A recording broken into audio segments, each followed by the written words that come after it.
coming over. There's 29 now. Where did you just post that link? I pasted it in the in where the video was. Oh my gosh, I can't see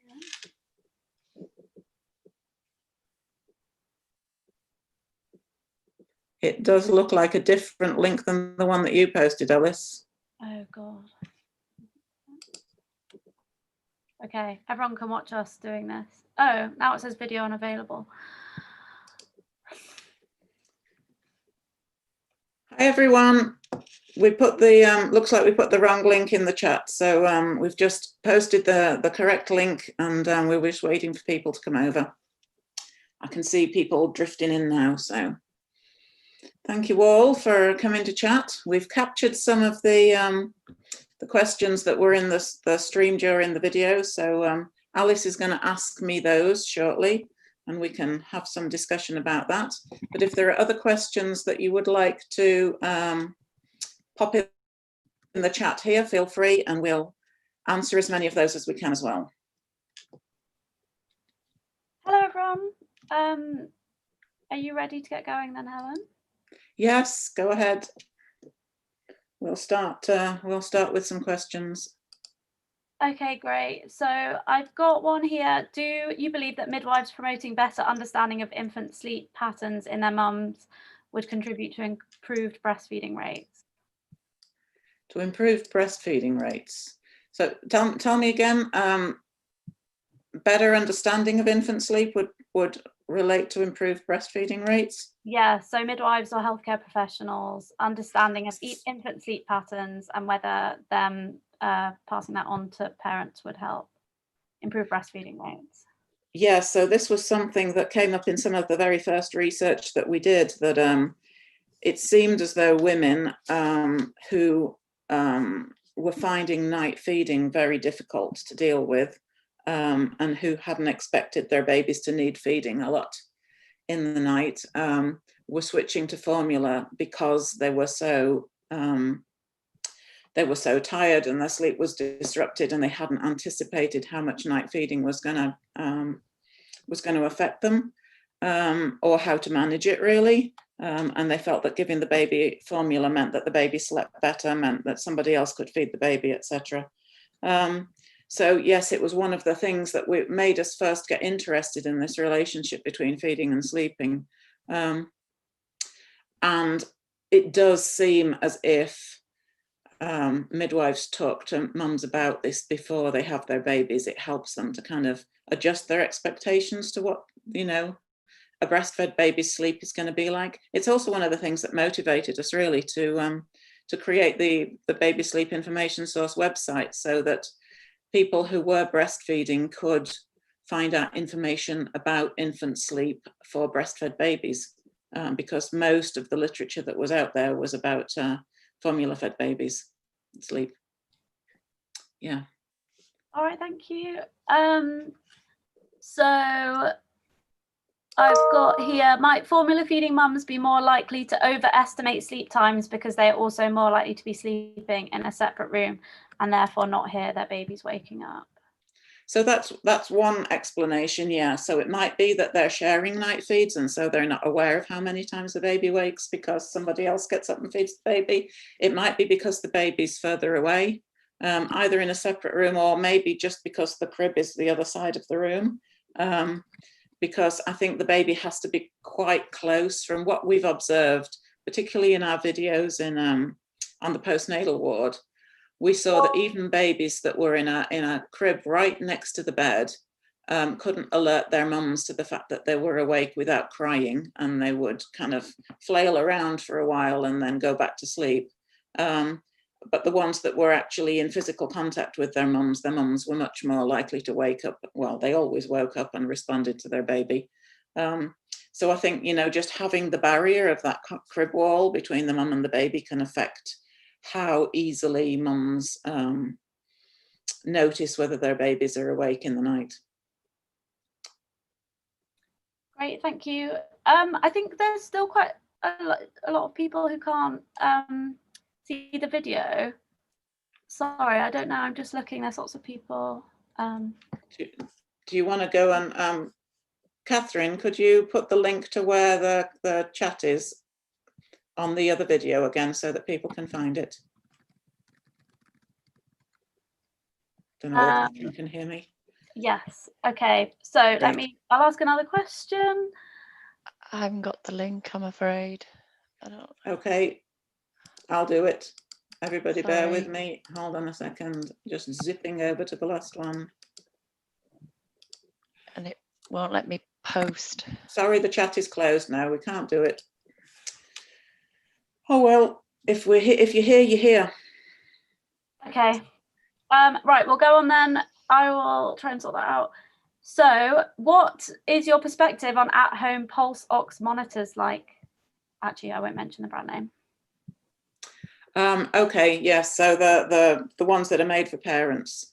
I have quite strong feelings about home monitors for parents, because the entire idea of them, these kind of like monitors that monitor the baby's breathing, etc. The whole idea of them is to allow the parents to not monitor their baby themselves, to have the technology monitor them. So it's they're designed to facilitate leaving your baby in a separate room, and the whole thing about SIDS reduction and babies needing to be close to their parents, etc., is that it's the physical presence of the carer that the baby needs, not them watching on their phone app or on a monitor, etc. So I think those things are counterproductive, really. They're not providing babies what they need. They're a technological device to allow babies to allow parents to leave babies by themselves. So a lot of people followed the other link for the chat and cannot get anything. Can we tell them? I don't know where they've gone. Apparently, they're saying if we click on the your profile, then this is our first time doing a live video. So as you might have noticed, we've not done this before, so we're not au fait with what we're supposed to have. I thought we'd set it up properly. I've got it. I've got it. You've got it. I just need to go back to where I was. I'll ask you another question while I'm sorting this out. So what about expectations of daytime sleep for babies? Okay, so this is another area where there's a lot of cultural sort of ideas around babies needing to have big daytime naps, and you have to put your baby down to sleep in a darkened room so that it learns to go to sleep in the dark, and you have to make it quiet, and you have to tiptoe around, and babies have to have naps at very regular intervals, and you can't leave the house if your baby's going to have a nap, and there's a whole load of kind of cultural rules around naps that make it very difficult for parents. But if we think about it from a biological point of view, having scheduled naps, having naps in darkened rooms, having big long naps in the middle of the day doesn't make sense, because if you understand the way sleep pressure works, and sleep pressure is the buildup of the chemicals in your brain that eventually at the end of the day for adults make you feel really, really sleepy, and you have to really push yourself to stay awake once the point of sleep pressure is built up. What happens with babies is that their sleep pressure builds up much more quickly because their brains are more immature, etc. And so they have to go to sleep regularly, but when their sleep pressure builds up, they will go to sleep. So if you allow them to just nap when they want to, when they're ready to, rather than trying to tell them when they have to nap, we can't just say to somebody, okay, go to sleep now, clap your hands and do it. Yet we try to do that to babies. We're like, okay, it's your nap time, lie down, go to sleep now. And if a baby isn't ready, if its sleep pressure hasn't built up, then it can't do that. So we spend a long time kind of rocking it and shushing it and patting it and trying to calm it and help it go to sleep, which is basically just passing time while its sleep pressure builds up enough until it can take a nap. So one school of thought is that if you allow babies to take naps on the go, and they'll only take as much sleep as they need, and they'll keep their sleep pressure rising towards bedtime, and they will therefore go to sleep more easily in the nighttime and sleep for longer periods. So there's a line of argument that says that if babies are taking too much sleep during the daytime for naps, then that is detracting from the amount of sleep that they might otherwise sleep at night. So for babies who are kind of a little bit more mature and have developed a day-night rhythm, reducing the length of their naps by not encouraging them to take big, long naps, but just allowing them to sleep on the go, might actually help them sleep for longer at night, for longer periods, longer bouts. So if we think about it biologically, I think, you know, what you might tend to do is quite different from the cultural kind of rules we have around naps. Brilliant, thank you. When you say on the go in the buggy, for example, yes, that's exactly what I mean, yeah. Slings are a fantastic way of aiding sleep. Yes, exactly. So sleeping in the sling, sleeping in the buggy, sleeping in the car, you know, mum getting on with her day and doing whatever she needs to do and just letting the baby sleep as she goes around. Sorry, Alice. No, it's fine. So next question, can we separate statistically normal from culturally normal when the culture defines how we parent and influences the way we approach sleep and the reporting of sleep? No, I think culturally normal and statistically normal are bound up together, but the reason for separating them is because some people's view of what is normal is a very statistical kind of distribution. And it emphasizes the point that you know, every baby doesn't conform with the average or normal. So yes, I think most of the studies that were done in the past that have produced the data that are used to create the statistically normal distributions and the average charts, etc., were based on particular places and times that are had very culturally specific ideas about infant sleep. So those charts are going to reflect the cultural circumstances under which those studies were done, because that's what those scientists expected should be happening. So, you know, babies were sleeping in certain places, they were having naps in certain ways during the day, etc., etc. So the science is very heavily influenced by cultural perspectives about sleep. Thanks. So the next one I've got is about circadian rhythms. Mm-hmm. Oh, sorry. I'm just trying to work this out. So I've read, sorry, it's actually about melatonin, not circadian rhythm. I've read that babies start producing their own melatonin around 4 months. Is that right? And how does that affect baby sleep at this point? Yes, so they do start to get a circadian pattern. Their hormones start to be secreted in a day-night kind of rhythm around 3 to 4 months. So cortisol has been pegged as coming online first in about 3 months. So yeah, melatonin 3 to 4 months.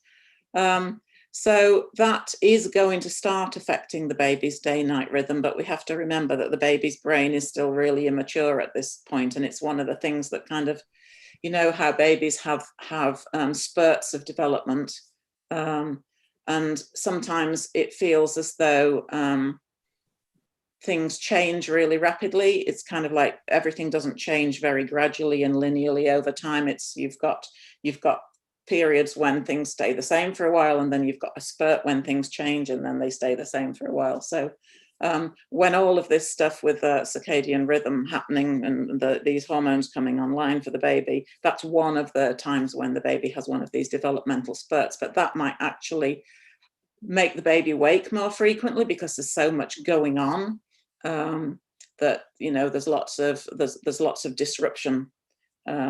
So then babies settle down again after a while, and then you'll have another bout where you might get it might seem to get into a rhythm, and then there'll be something else that disrupts it. Thank you. So I have one. Why was the sleep training formula feeding approach in the 1920s so widely accepted? and become the dominant worldview so quickly? Okay, so this was the 1920s and 30s was when scientists really sort of took over parenting.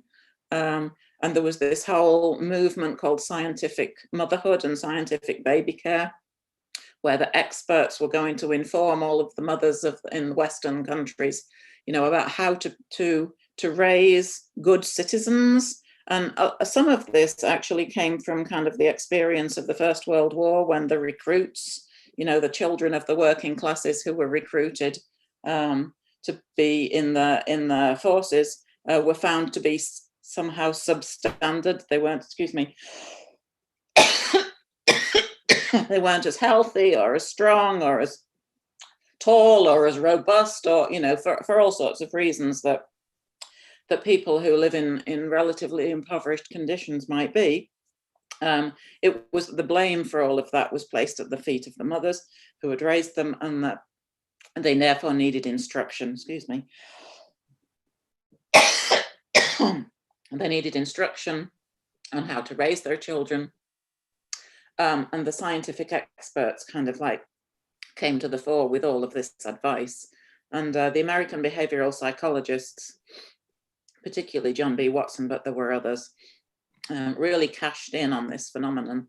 And he would do lecture tours and, write lots of books, etc. So it became very fashionable to follow these kinds of behaviorist approaches. And their influence affected sleep science. I mean, it's still, the kind of the behaviorism of sleep training is still the same kind of operant conditioning, really, that Skinner and John B. Watson and all those people were talking about, 70 odd years ago. Is there any correlate? I'm just reading questions here, Alice. I should stop. I'll let you ask me the question. I know, I'm trying to keep my eye on everything at the same time. It's very easy to just pick one out and jump in. I know. So I've got one about self-soothing. So do newborns or young babies have the ability to self-soothe? And if not, at what age can babies learn to self-soothe, meaning put themselves to sleep without adult help? Excuse me, I'm going to have to off again because I'm talking too much.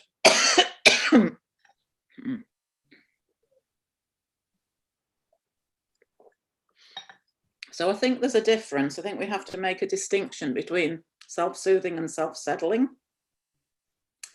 And I think some babies can, if self-settling is defined as being able to go back to sleep when they wake up without any intervention, then, there's a huge range of abilities out there amongst babies, and some babies are really find that quite easy to do, and other babies find it less easy to do.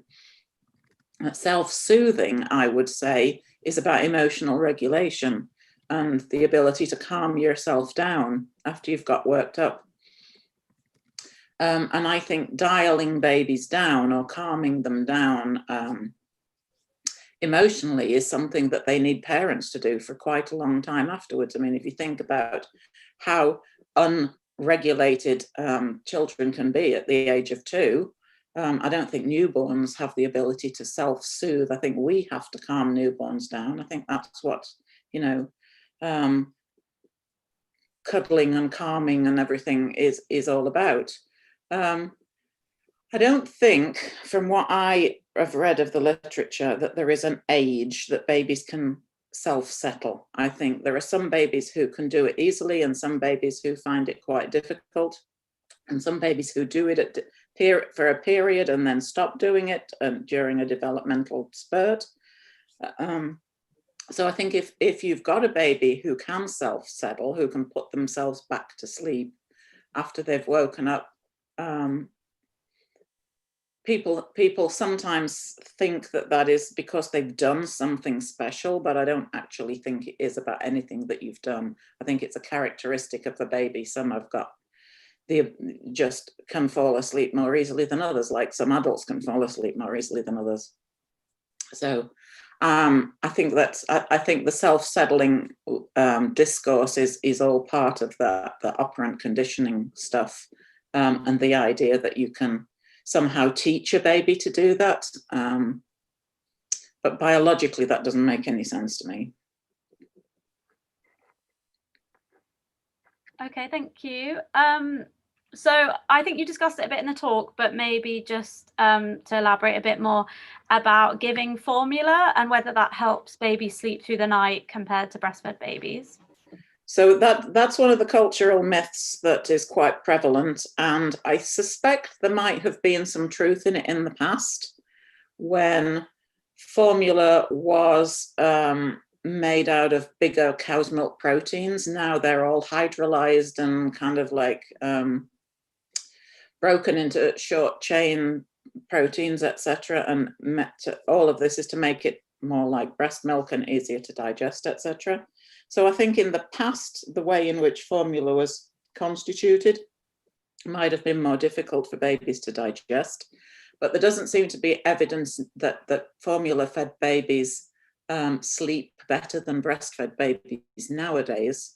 And that was the point of so that study that I was telling you about that we did. For the most part, there was no difference in the actual sleep, total sleep, longest sleep period, etc., of formula-fed and breastfed babies. And parents' perceptions were different, but the baby's actual sleep wasn't different. Thank you. We are having a couple of questions on the YouTube about co-sleeping, safety, and how to do that safely, and health professionals telling people not to co-sleep and those kind of things. What would you like me to talk about? There aren't really any, there isn't a specific question that I can find, but there's just a bit of discussion about co-sleeping. Okay. So I don't know. I can see one or two people talking about whether health professionals are now talking about minimizing the risks, which is, yes, what we would expect them to be doing, because that's what the current guidance is. That's what the NICE guidance was, and that's what the Lullaby Trust, Public Health England, us and UNICEF all kind of agreed on last year when the new Safer Sleep guidance was produced for Safer Sleep Week. So health professionals should be informing parents about what makes co-sleeping risky and how to practice it safely if you don't have some intrinsic risk factor that means that you can't practice it safely, which includes talking about the position in which you sleep, how you arrange your bed, make sure that the covers and the pillows are kept away from the baby, not to do it if you're a smoker, and to avoid alcohol and drugs, and to very, very much make sure that you don't fall asleep accidentally with your baby on a couch, because that's the most dangerous form of co-sleeping there is. But yes, health professionals should be giving people the information about it and allowing them to make an informed choice.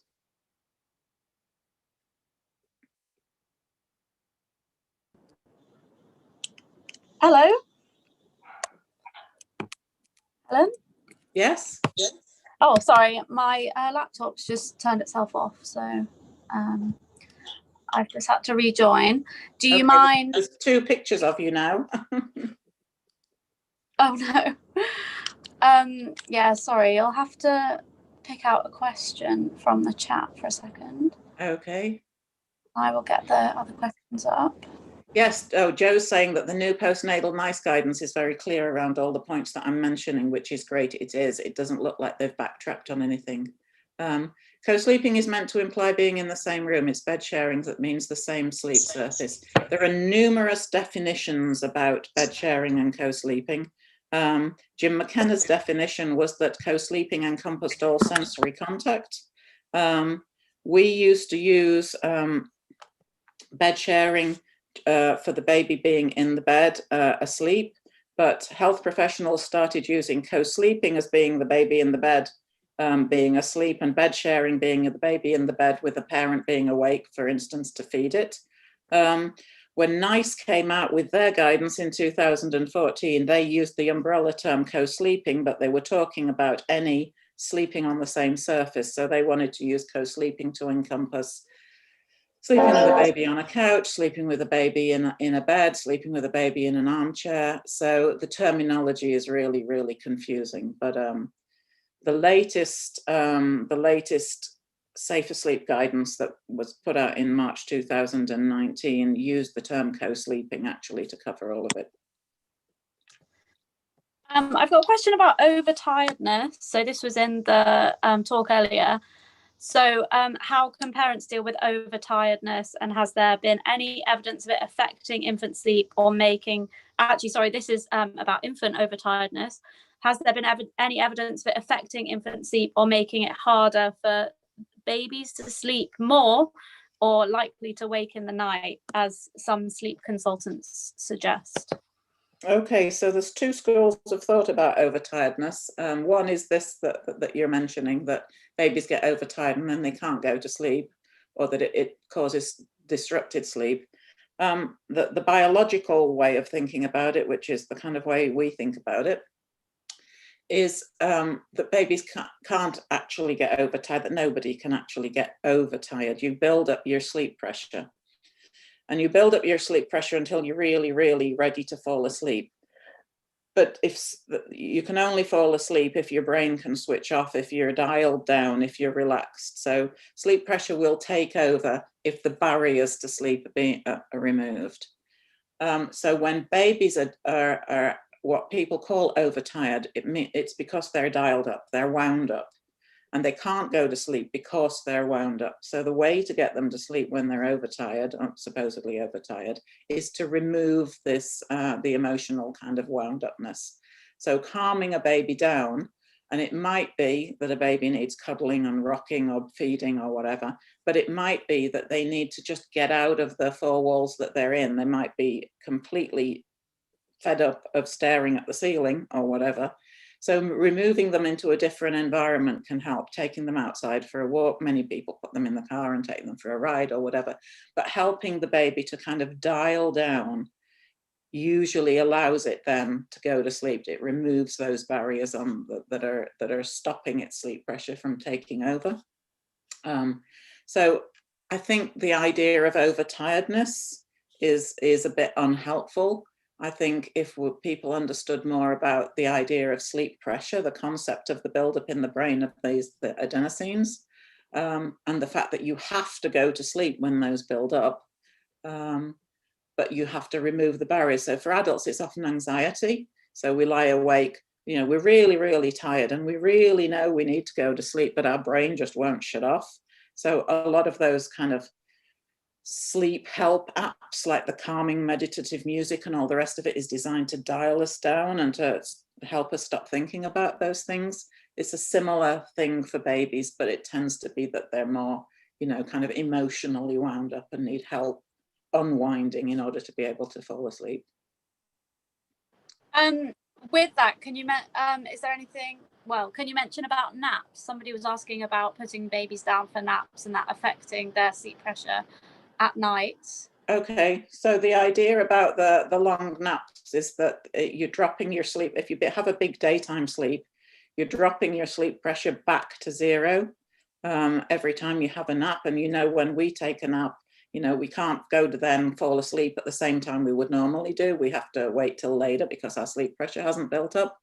So with babies, if they take naps on the go, then it keeps their sleep pressure. They just take the edge off their sleep pressure and then it keeps it rising for a little bit longer.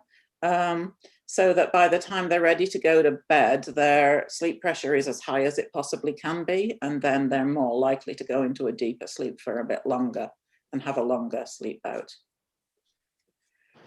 Okay, I think this chat is going to shut itself off in about half a minute because it's now 14 minutes past 7. So maybe we shouldn't do another question because I'll get cut off in the middle of it. Okay. But fine. I'd like to say thank you all. Thank you to everybody who's joined us. I think this has been really fun. I hope you've enjoyed it too. We've never done this before, but maybe we'll try doing it again. Thank you. Yes, and tell people to come and look at if you found this helpful, tell people to come and look at the baby sleep information website, and where they'll find everything that I've talked about, and much more. I hope you found it useful, and it's really nice to be able to talk about the research. So thank you all for joining us. Brilliant. Thank you. Bye, everyone. Bye, everyone.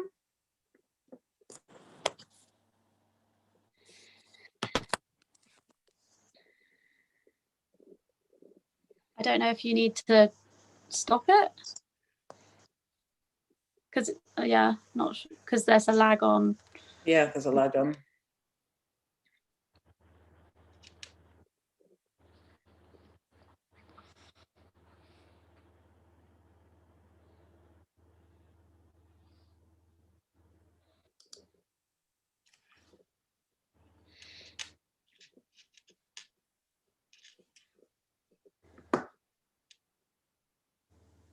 Right, I think everybody's finished saying goodbye, so I'm going to end the live chat.